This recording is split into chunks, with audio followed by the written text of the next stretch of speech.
My name is Michelle Lord, and today I'm going to talk about a device to keep readers turning the page. And I'm going to give a few examples, a couple from my books and others, and here to help me is my daughter, Malia.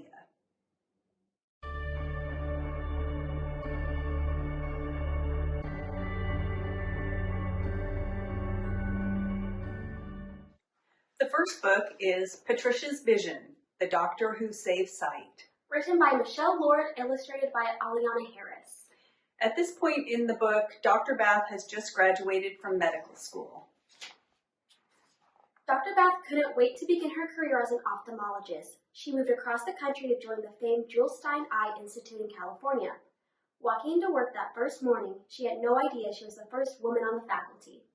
Her eyes widened upon finding her new office, away from the others, in the basement, next to the lab animals. ... So this encourages young readers to turn the page to find out what did Dr. Bath do about this predicament of having her office away from the others. Our next book, A Girl Called Genghis Khan, How Maria Turpakai Wazir pretended to be a boy, defied the Taliban, and became a world-famous squash player. Written by Michelle Lord, illustrated by Shezel Malik. At this point in the story, Maria has pretended to be a boy, and now she would like to join the squash club as a girl. Genghis held her breath as Baba presented a birth certificate. It seemed like forever. The director studied it. He stared at the child in front of him. ... So this encourages readers to turn the page because they want to find out, was Maria able to join the squash club? Did the director turn her in? What happened? Our next nonfiction example is Anna and Samaya, the true story of saving a black rhino. Written and illustrated by Paul Meisel. In this story, Samaya the rhino has been living at a sanctuary, and now at night she's been locked out into the wild. It wasn't easy at first, but as time passed, Samaya got used to living on her own in the wild.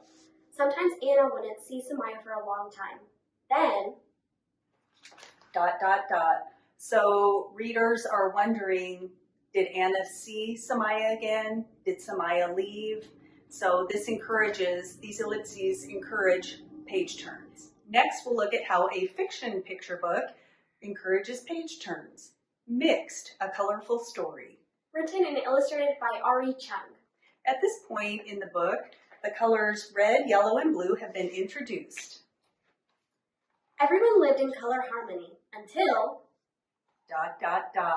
So we're wondering, if everyone lived in color harmony, what could possibly happen next? Our last example is from a humorous picture book titled The Boy Who Looked Like Lincoln. Written by Mike Rees and illustrated by David Cottrell. So far, Benji has been struggling in school because he looks like President Abraham Lincoln. So when school ended, I planned to spend the summer sitting in my room, in the dark, but my parents had a surprise for me. So now readers have to turn the page to find out what kind of surprise Benji's parents had for him. Although there are several ways to encourage page turns in picture books, hopefully you learned something from these examples on using ellipses to encourage page turns. Thank you, Malia. Bye!